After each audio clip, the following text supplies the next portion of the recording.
today. Alina has a couple of companies. She's a co-founder at PressX.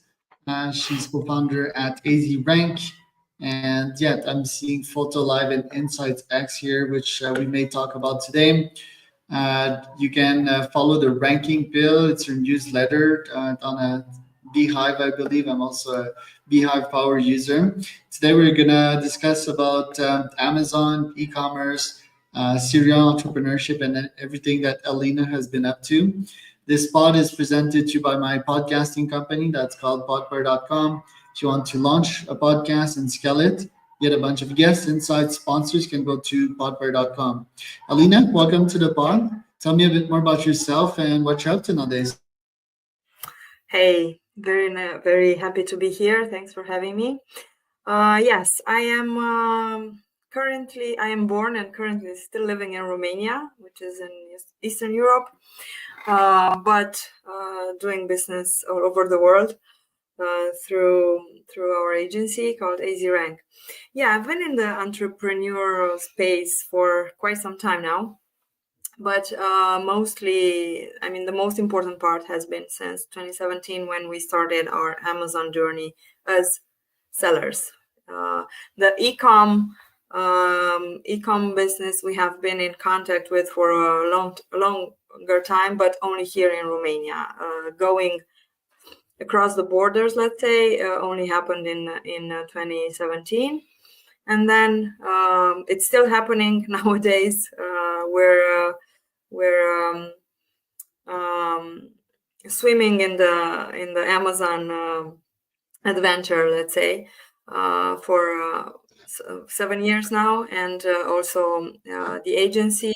All those services or those names you mentioned before are different services that we offer our clients, but all of them are under the same umbrella, and all of them basically help Amazon, but not only Amazon, with all kinds of e-com sellers do better, grow their businesses, become more visible, and so on. The agency started from a need, because I was an Amazon seller myself, and actually it's quite a funny story. We started in Europe, in the UK back then, because UK was part of the European Union, and here in Europe, the taxes and everything are a little bit more difficult than in the US. So we said, okay, let's start here and see how it's going. Let's learn from Europe and then just, go across the pond to the American dream of Amazon. And that's how we did it. But in the UK, it was pretty good. And then we expanded to Germany, which was also pretty good. And then we said, okay, now we know. Now we're taught enough. We have learned enough. Now we can go build our own brand, build our own private label, and market and sell it in the US. But it wasn't that easy. It proved that we weren't. We didn't know enough. Basically, we barely knew anything with that product launch and brand launch, basically, and we did not. We were not successful, let's say. We failed it big time. But I always say this, I wouldn't be here today if it wasn't for that major failure. And that was the moment in my life when I actually started to learn. I learned to learn, basically. And I realized that you cannot be in this entrepreneurial CEO, e-commerce world that we live in right now, especially now after the pandemic, if you are not constantly learning and being up to date. And what was your first Amazon product? What did you sell exactly? It was a baby blanket. It was a baby milestone blanket. It was those type of blankets that had some drawings and some numbers on it, and you put the baby when he turns 1 month old, you circle the 1 month, and then you take a picture, and then when it's 2 months, basically for creating memories. Oh, I love that. And where were you selling it? On Amazon US. Okay. And why was it such a failure? Like, what would you attribute it to it? And if you'd have to start again today, what would you change? That's a very interesting question, because I keep looking at that particular category on Amazon, and it's still the same. I honestly don't know, even nowadays after so many years, what was the major problem. Because, and the funny thing is, we have helped a lot of sellers. I mean, not helped, we tried to help a lot of brands on the agency side with this particular similar product, and none of them were successful. So, and they weren't just working with us. I mean, we do just a small part of the launch. The launch is the product launch, and the brand launches consists of so many others. I don't know. I think it's a design. Mostly, my final conclusion was because it's a design niche, and design always change. New moms always, I don't know, just cannot stop scrolling and find different products. There's also a very, how we say in Amazon, black hat category. I mean, there are a lot of people and sellers who are not playing by the book. I don't know. I'm still trying to figure it out. But what I can tell you though, I would never go into the baby into the baby category right now. It's very competitive, and I mean, not that I wouldn't, but you need quite a lot of money to start in a category like that. I find it a little bit more easier and more profitable, to be honest, in different categories. Would you prefer the pet category?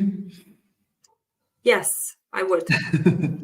That seems like the best one nowadays, because I mean, yeah, people are having babies nowadays, sure. More than before, not so much, but they do have like one, two, and if you're in Mexico, five dogs like me, and these creatures they pretty much last forever. Even when they pass away, you're like buying new ones, right? So then people invest in these like they were their kids, and that they were way less Yeah, complicated. members of the So family. yes, there you go. And okay, and what else? Let's say you start something in the pet category. What would you implement? Is there some Amazon SEO in there? Would you pay some ads? Would you use some specific tools to get ranked? Like, what would you do? There are a lot of things on the most important checklist when you start on Amazon. Yes, SEO is very important. Keyword research is very important, so you know exactly what keywords to put in your listing. The major and most important name of the game right now is relevancy on Amazon. You need to be relevant to your audience. You need to market your product to your audience through Amazon. And at the same time, you need to be relevant on two sides. Once for your potential customers, for your audience, and second for Amazon. Because if you are not relevant for Amazon, if you start building a listing, from hearsay or however you might think it sounds good, then Amazon will penalize you.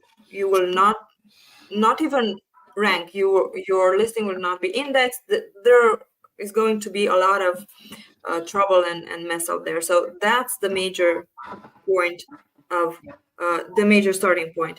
And starting like 1.5 years ago, we are getting info from Amazon. Amazon tells us in the pets category, let's say you're selling pet food or a dog leash or something, depending on your specific product, you can get from Amazon the most important 25 to 30, or let's say 20 to 30 keywords where you need to be ranked on. Those keywords are like your Bible. Start there and then build around it. This way you will be relevant. This way Amazon, how I like to call it, this is the way you tell Amazon who you are, basically.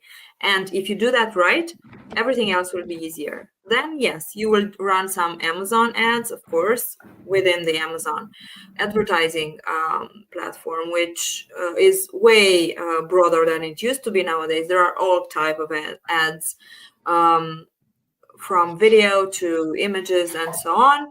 And then you can go outside, which also is a must-have. You can do some press articles, for example, which is something that we do, or you can do your Google ads, for example, or not or, it's kind of an and. And you need to also try to find some influencers from your brand. We also have tools from Amazon, but we can go on Instagram, on Facebook, on TikTok, wherever, and find some influencers that can promote our product. The main idea when you start is not necessarily to rely on that influencer's audience, that it will bring you $1 million in sales. No, the most important aspect of it is that it brings external traffic from Amazon. There are people coming from outside of Amazon to Amazon to look for your product, and that is something that Amazon loves, and this is something that you will get ranked faster. And of course, there are other ways. We help with ranking also on specific keywords. There are tools that you can use, like Helium 10, for example, which is pretty much number one out there, when you can track your keyword rankings, you can optimize your listings, and so on. Do you use AI to create product descriptions or even sometimes some images? How do you use AI to optimize your listing? Well, yes, there's a number of ways. If we're talking just listing optimization, yes, I'm a big fan of AI in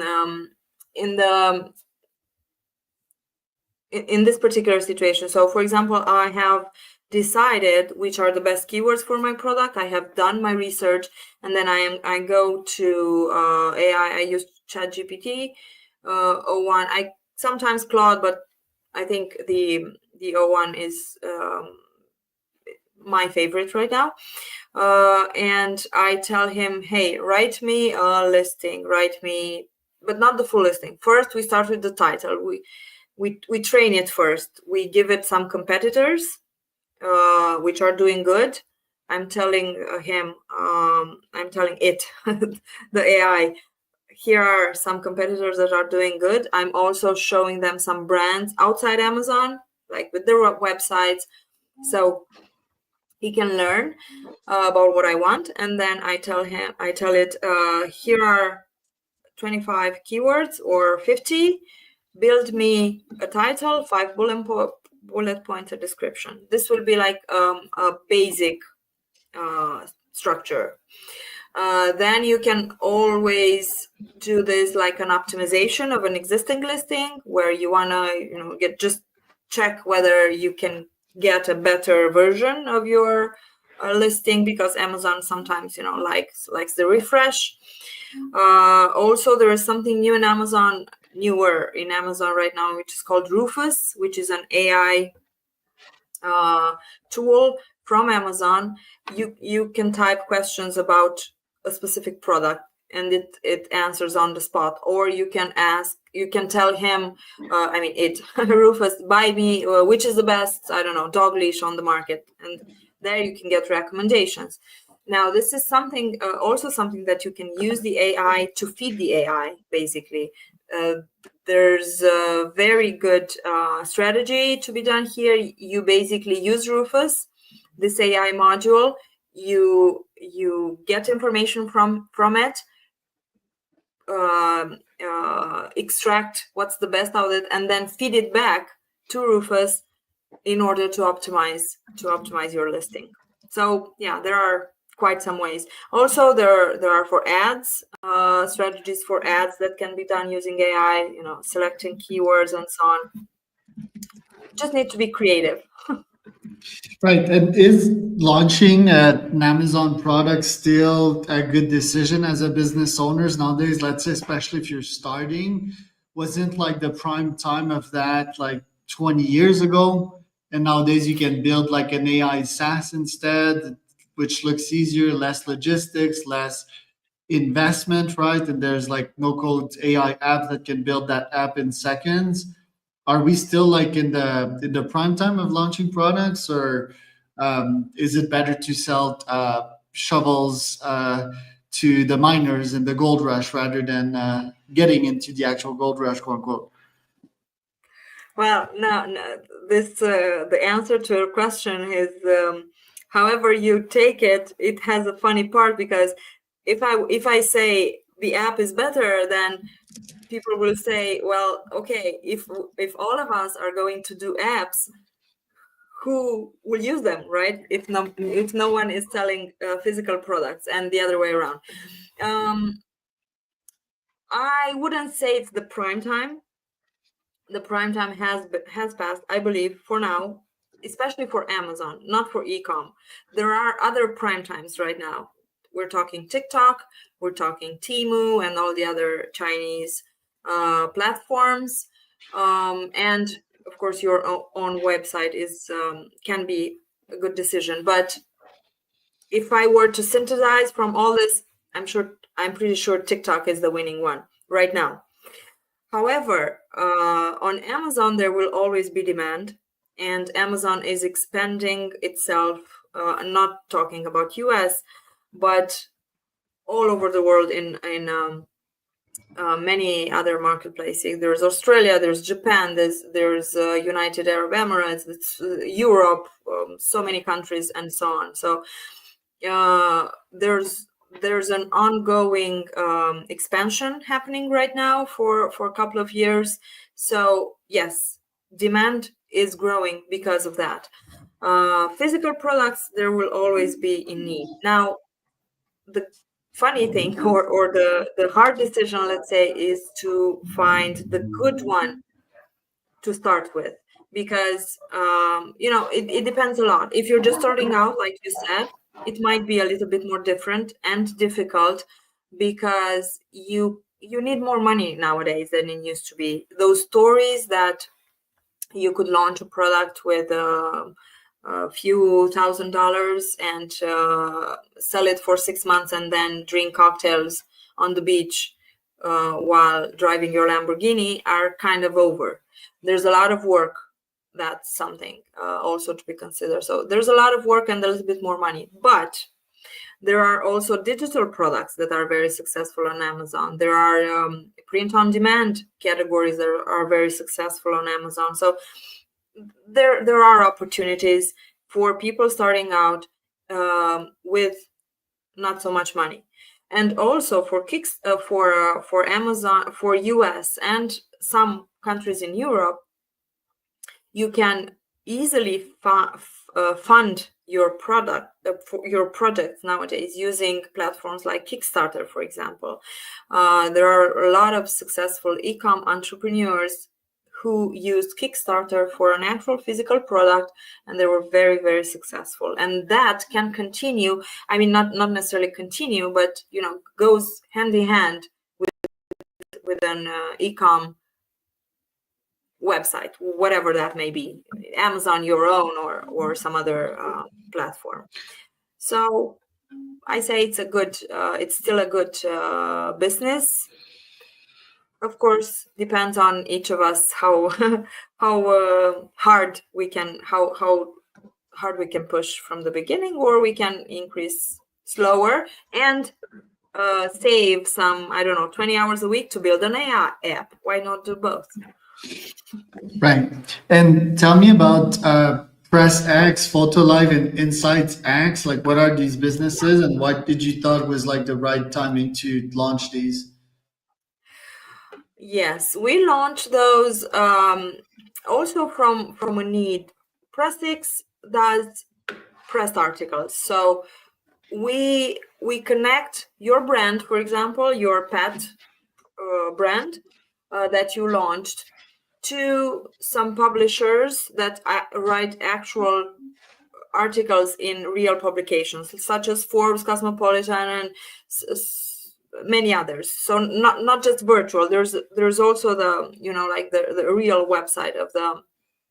I didn't mean virtual. Not just the online news websites or things like that. There's an actual article in a publication with that. So we are the middleman between you as a brand and the publisher. And this is also connected to your e-com business because we can promote your brand from Amazon or your brand from your own website, or a new product that you are recently launching and I don't know, it's very special, it's very innovative, and you want people to hear about it. So it's brand exposure mostly. It's also about sales. I mean, you can get some sales from that article, but it's that external traffic that I was talking earlier. Basically, people read about you, your brand, and your products outside Amazon, and then they come to Amazon to find you. This is what every brand owner wants, and also what Amazon loves. So this came also as a need when a couple of years ago, when Amazon started to reward external traffic. When I don't know, 10 years ago, this was not a thing. Amazon didn't care about external traffic. Now it's very important. So that's how PressX came to life. And then FotoLive and InsightsX are two connected services. We do UGC, user-generated content, for your product. This is not influencer style, so we don't have influencer. We just have real people purchasing some products or being sent some products, using them and showing other people how to use them, or what are the benefits, or why are they special. And this they will create the content, which is videos or photos, and send it to you as the brand owner, and you can use it however you like.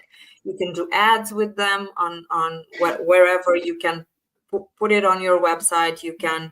We do, for example, Q&A videos, right? So instead of just writing a text or having an AI, I know you can have an AI person answering your questions, or create videos with the product, but consumers nowadays have been are a little bit skeptical when they see a perfect person talking about a product. And this is also what's happening to the influencers.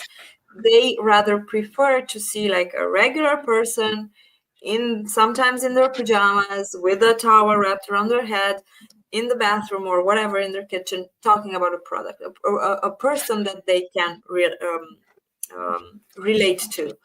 And that's why this is a very important part. So you can do your AI, or you can do content about your brand using other tools or agencies or studios, professionals.